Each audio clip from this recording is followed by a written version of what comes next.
It's here! It's here! It's here!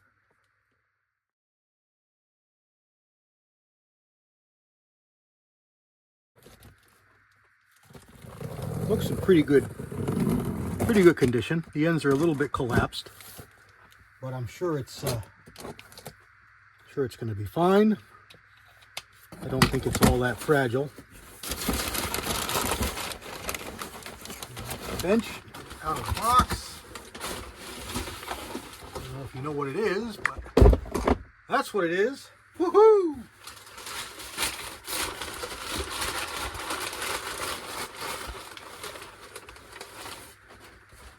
Paperwork. Looks like Jared packed it for us. And a shipping confirmation. Okay, we'll stick that over here. And it is an Oryx chassis. And it is for the, it better be for the Howa long action. Howa 1500 long action right hand. Yes, sir. And I wanted gray, but I had to get FTE. So FTE is what I got. Looks like we got one MDT sticker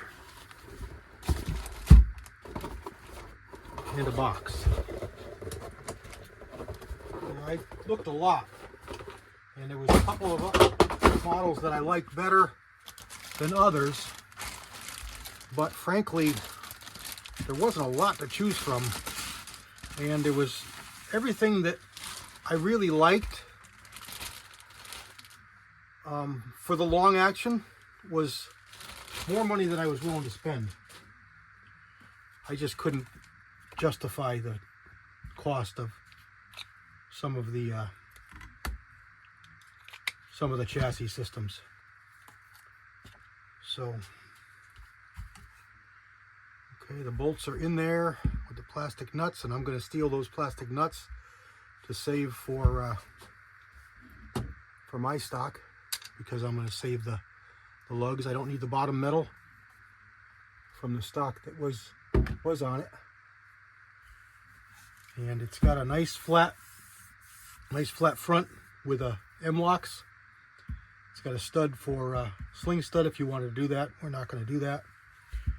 This model comes with the lug attached, latch attached, and comes with a pretty nice grip. Everybody talks about how good this grip is, and it does feel good. It really does feel good. But we're going to go over to this grip. It's got an adjustable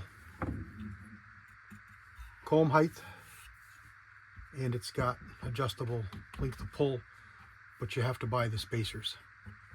And it does have a piece of M-lock back here, which is good. I am going to put this up here, right like that. That's going to give me a stud, quick detach stud, and a rail, because I'm going to use my bipod that has a pick rail. I did buy this. This is another, and I was going to do it back here, but I don't think I am, because I might use a bag rider, and I might use that. We'll see. We'll see. All right, so let's put this on.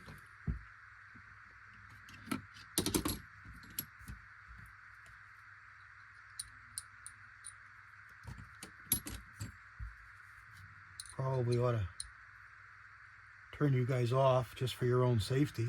You know how YouTube is.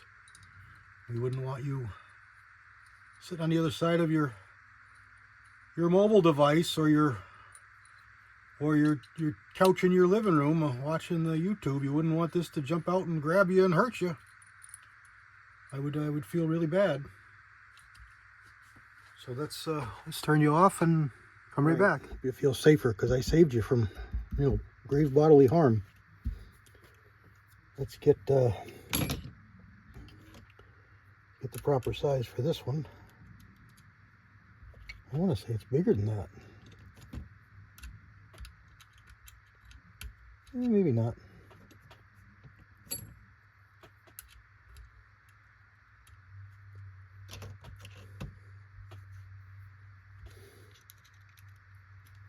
Like I said, I'm going to save these plastic nuts that are on here and use them on my stock.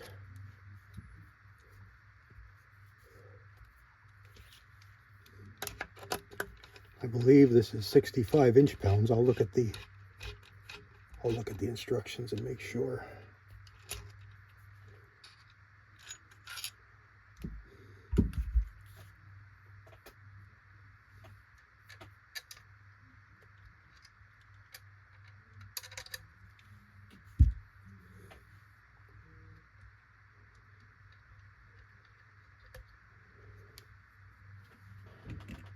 I happen to still have the bit right on that screwdriver. Perfect. These are regular screws in the factory stock. So getting Allens, I like Allens a lot better. I just like them a lot better. All right, that's on there, so we won't lose those screws now. That can go up in the rafters in the other room. We've got our stock ready to go in. Oh, you know something? This really worried me because I've never had ICS magazines, and looking at the videos, they all looked a lot thicker. This is a Magpul. Well, I guess it goes right in. Yep, goes right in just fine. I read lots of stories that these don't work with the, of course after I bought it, with the Howa. But I also watched a video that said you got to cut that little knobber off. So I didn't do it because I figure it's easier to take it off later than to have to add something back. So I left it until I got the chassis. And let's just look through here quick. I'm almost positive I know how to do it, but let's see. 60 inch-pounds or a quarter turn past snug. So there's that. There's how to adjust the back. There's how to change your length of pull. And it was just as I figured. So let's shoulder this bad boy and see what it feels like. It feels nice. Let me get my Allen wrench for this, and we'll change out this grip. Okay, there's the grip. You got to get yourself ball head sockets for your Allen wrenches when you do these, because they have such a steep angle that you got a hole in the back that your Allen wrench has to go in. So you can't use a screwdriver tool. So this makes it so much easier. It goes right in the back and it lines right up. Put it back on. Now this, I knew that you couldn't have any with the beaver tail on it. And this one actually comes back a little far, but I don't think it's going to make any difference because your hand never gets up that high with this grip. Your hand never gets up that high. So nice. It's got a little bit of a swell through here. So when you're offhand shooting, all solid aluminum. Really, I'm pretty impressed. It's a solid chunk of aluminum front to back. You know, it really would be nice to have a folding stock, but that would, you know, raise the price. This is pretty inexpensive for what you get. It's still a good chunk of change, but it's a whole lot better. All right, let's get the action in here. I'm gonna have to take you off again because, you know, we've got to keep you guys safe. So stand by. And I'm gonna use these. You got to turn the back. It's a fat wrench. I recommend that you get one of these or something like it. They're really good. But when you're done with it, always turn it down. Turn it back to its base setting in order for it to stay accurate. Because all you're really doing is dealing with some springs and some tension in here, and you don't want to have problems. So bring it back all the way down to the bottom when you're done using it. And torqued in. And I'm glad I didn't do anything with this magazine, because the videos that I watched showed it going in but not clicking, and this one goes right in and clicks. I haven't run any bullets through it, of course, and I just put it in the stock, but it doesn't set way down in. It sets up pretty high, so it does look a little bit odd.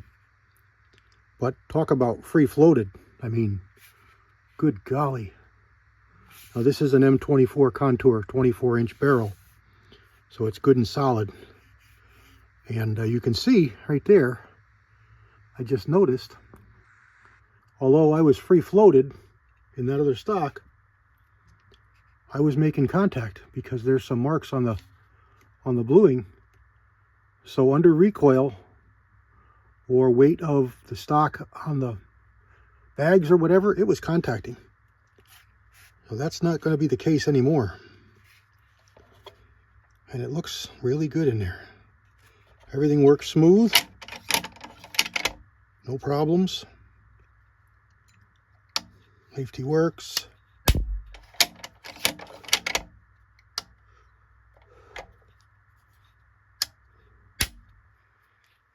Everything is good. So,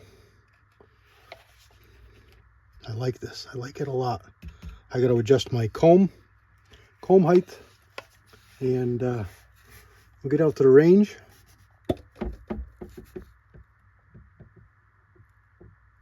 And see what we can do. I only picked up one magazine, and this is a 5-rounder. I don't think I'm going to need anything else, but I'll probably pick up 1 or 2 more. These are a lot. They're about half the price of the metal mags from MDT. The metal ones are going to hold 10 rounds, but I don't really perceive myself needing that. I'm not going to shoot this in competition. This is just going to be a range toy for me. You know, my goal is to shoot 1,000 yards, 1,800, 1,200, long range for me, and that's what I'm going to use this for. So I don't perceive I'm going to need more than 5 rounds in a magazine, so that's going to be good. Plus it doesn't hang down too far, and I like that. I don't like bolt actions with big hanging down magazines, and I think it's the silliest thing, especially if you get like 7.62 by 39 when they get those banana magazines. It's just absurd looking in a bolt action. As cool as they look in an AK, they just look absurd in a bolt action to me. But there we go. Oryx Chassis in FDE. I wanted gray because my thought was that it's a good neutral base color, and I can have these sprayed, send them off to Gene, let him Cerakote them, whatever color I decide down the road. But I guess I could paint this just as well, or Cerakote it just as well. So for now, it's going to stay just like that. I'm probably going to put a bag right around here. The couple that I've seen, I've got one I put on the Ruger Precision, and it bolts onto a pick rail. But this, I don't know if that's metal or not. I think it's plastic. If that's plastic, it's not gonna hold up. But I've got an idea, because of the way this butt is. It uses spacers. So I'm thinking I make up a spacer, my own spacer out of aluminum, 1/4-inch aluminum, and then let it hang down. So I shape it to fit perfectly, but make it long so it hangs down about yay far. And then take like a 3/4-inch stainless steel bar, about 6 inches long, and drill and tap it in the back with like a AR-15, 45-degree tapered bolt so it's flush. And that would be good and rigid, bolts right in with the rest of the stock, hangs forward, give me a little bit of weight in the back, which is normally a place you're going to want the weight because it's going to be more front heavy, I'm thinking. So to make it neutral balance, a little bit weight hanging off back here might be a good thing. But I'm just thinking out loud. Don't really know. Obviously, I haven't had it before. But I'm really psyched. This really feels really, really nice. This is going to be really nice. Really, really nice. So there we go. I gave you some hints the other day in that short, and here it is. Now it's going to be a while till you see this. I will have already had this to the range by the time you're watching this, and I'll probably have videos coming up short time after you watch this one. So right now I'm in the end of March. I'm sorry, the end of May. You're probably going to see this at the end of June, middle to the end of June. So I've got videos stacked up that deep. But awesome, awesome. Really good stuff. All right, everybody. Thanks for watching this far. Thanks for watching all together. My subs have really been picking up. I really appreciate it. I really, really, really appreciate it. You guys are awesome. Thank you so much. God bless everybody. ZW out.